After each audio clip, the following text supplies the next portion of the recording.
And well, it's that time of year again where I do a little CC double bill and talk about two very similar kinds of movies and, well, which one comes out on top. Although in this case, I'd rather say the direction that is the polar opposite. Now, if you've followed me for any length of time, you know I love me some ancient mythology. I find the whole thing fascinating. Greek, Egyptian, Norse, Roman, Native American, South American, Asian, all of it just intrigues me. Tales of gods and monsters, of impossible things, of these powerful morality tales and fables.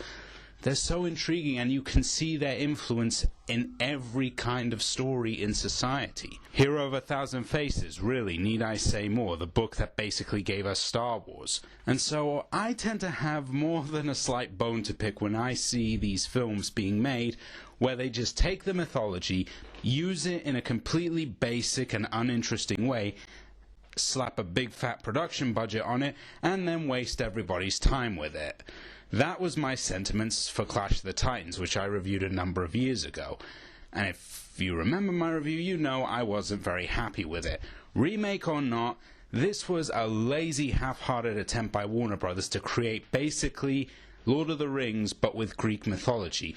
It was basically like, you know how, to use a comparison, if Lord of the Rings was the high-end, super expensive, but all organic, grown in the heart of Spain, orange juice, Clash of the Titans was basically that weird orange soda thing that's more chemicals than water, that you buy at like a cheap knockoff store. Everything about it. The very mediocre effects despite a considerable production budget, lazy action, bad editing that basically ruined any sense of tension or adrenaline, non-existent performances, a terrible screenplay with pretty much no character depth, expositional dialogue everywhere, and really no sense of momentum.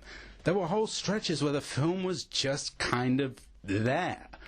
Not much happening, nothing of consequence, and it just felt like it was very much going through the motions. So you can imagine I was just thrilled when I heard they were going to make a sequel to this. And oh look, they decided, instead of getting Louis Leterrier back, to get the guy who somehow made a Tooth Fairy movie that was even less scary than the Dwayne Johnson one. Yes, the future TMNT helmet Jonathan Liebesman graces us this time around, and indeed a lot of the production crew is different, and only a few cast members from the first film return. So very much it is a clean slate, and to be quite honest, the way that the film plays out, you don't really need that much knowledge of the first film to begin with. You could almost enjoy it as its own standalone thing. Granted, that's because the characters had no real arcs to speak of in the first film, but hey, I guess that's at least something, so at least you can spare yourself one of these things. Now, it's easy for me to just spend this entire video just ripping it to pieces and just saying it's terrible, it's awful, never see it, but truth be told, I didn't hate it as much as the first one. I felt like they did improve in a few key areas, and it was a more tolerable experience. Perseus is still kind of a boring lead, partially because Sam Worthington is really not that great an actor, and partially because they don't really give him that much material to work with. But at least here he's got some sense of central proactivity, some sense of momentum, whereas in the first film he was just kind of tossed around to do whatever the plot demanded him to do. Here he has a little initiative, and giving him a son does kind of give him a little motivation and something to work off of, whereas in the first film, again, just kind of doing whatever was needed. And I like that. Well, I mean, I really shouldn't have to give praise for giving a character, but hey, there you go, that's what we stoop to. However, it's in the supporting players that I feel they did a massive 180 on what was a big disappointment in the first film. We've got Zeus back, we've got Hades back, we've got a lot of the old gods back, and they're a little more interesting this time and not just generic cardboard cutout, well, dicks like in the first film. Accuracy or not to Greek mythology, what works in one medium doesn't always work in another, and there it was kind of a mistake to make them all basically completely despicable, because when you have the end of civilization at the end, why on earth should we be on their side over Hades?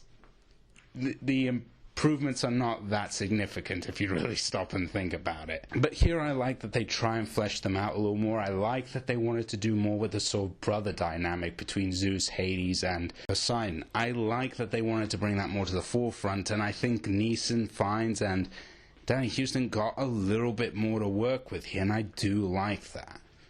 I felt it gave them a little more dimension, and I like that the film tried to bring up more of that family idea that the first film just had in the background and didn't do anything with. I like that there is sort of a thing here about family and legacy. It's very in keeping with a lot of stories in Greek mythology, and I do like that dimension. I felt it did give the film a little more heart than it really would have had at all. Ares was a fair bit of fun, not a super distinct villain, but you could tell the actor was just having a good time and just kind of being angry and bolshy, and kind of everything you would expect in an Ares performance. Rosamund Pike as the Queen, she was pretty good. She held her own well in the action scene. She wasn't a screaming, preening damsel in distress, or at least had some kind of character to her, unlike Gemma Arterton in the first film. You know, playing, I forget what her name was. She kind of did, I guess for lack of a better term, work well with Sam Worthington in that she was at least more spirited than he was. And Bill Nighy as Hephaestus, I mean, it's Bill Nighy. The guy's a ton of fun no matter what project he's doing. And even if it's reheating some of the material from Pirates of the Caribbean, he does well as this sort of kooky old man. And he does bring some humor into the film. Also, what's been improved is the music and the production values. Last time, everything felt very half-baked and rushed, like they were running to a release schedule. Here, it feels like there's a little more thought put into it. The effects are much better, for one thing. Kronos at the end is pretty good, actually. This giant, sort of volcanic rock monster god titan thing looks 1,000 times better than the Kraken did in the first film. I really like the giant labyrinth that keeps on changing and keeps on moving about. That was a really cool effect, and I like that they mixed, digital with practical there. Really good touch on their part, and kind of an inventive little action sequence in its own right, considering that the first film had these very boring chases and runarounds. The action was much better directed, even if there was still plenty of instances of shaky cam, and there was one hiccup with the effects. The chimera that attacks Perseus's village, it was a little too rubbery. You could tell that was where they probably ran out of time or money to polish it up. There were points where it did stand out a little too much and looked like they hadn't finished shading it properly. But the fact is, it's on screen for so little time that it wasn't that big an issue, certainly not compared to how terrible the Scorpions or the Medusa looked the first time. Also, Javier Navarrete, much better composer than Ramin Djawadi, and it shows. It's not necessarily one of his great scores, but I feel like it serves the film a lot better. It definitely feels more like a score for a mythology epic, whereas Ramin Djawadi's music for the first film just kind of felt like they could be in any kind of generic action movie. You could just as easily score a cop movie with it. Here it feels more epic, more grandiose. There's even bits of a choral element there, which I do like. And in the end, the one big plus that they did was they streamlined the narrative and kept you constantly going somewhere. It felt like there was always an end point, whereas in the first film, it spent a lot of time rambling, and there was a lot of just very uninteresting things that were meant to be character development, but because the characters didn't have any real personalities, it didn't work.